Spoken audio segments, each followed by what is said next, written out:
If you don't take the job, then I can guarantee somebody else will, and we'll continue to make Pringles.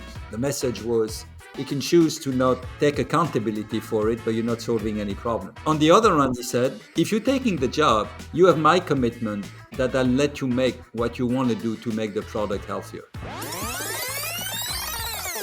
After, as I said, a bit over a decade, my boss calls me and he says, "Oh, I got news for you. You are going to start a new assignment on Pringles." I'm like, "What did I do wrong? I mean, why?"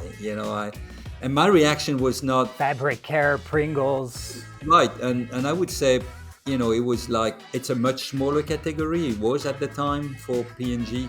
Fabric care was like, call it $20 billion annual sales. Pringles was maybe $1 billion. So it was like a much smaller organization, clearly not the same priority. But above everything, it was a product category I had little affinity for. Me as a consumer and father of 3 daughters, I was like, I'm not sure, snack and, what people would define as junk food is what I want to spend all my professional time on. I don't want to do this, right? So I told my boss, I'm sorry, I'm not excited. I don't want to do this. And he said, okay, I get it. He said, but I just ask you to do one thing for me. And I said, okay, well, what is it? Hop on a plane, go to Cincinnati, where P&G is headquartered, and I was in Europe back then, and go meet, this gentleman. I won't mention his name, but he was like the inventor of Pringles. Just go talk to him. He would be your boss. Go talk to him, and if you really don't want to do this when you come back, there'll be no issue. So I'm like, okay, that's a no risk trip. Let me jump on the plane, spend a weekend in the US,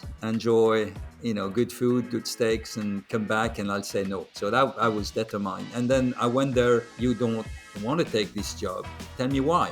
So I gave him the whole speech that, this is not a healthy product, makes people fat, that, it's too much salt, too much fat. I don't want to be associated with it. And he said, okay, I understand, but I just tell you 2 things. And I said, okay, go go on then.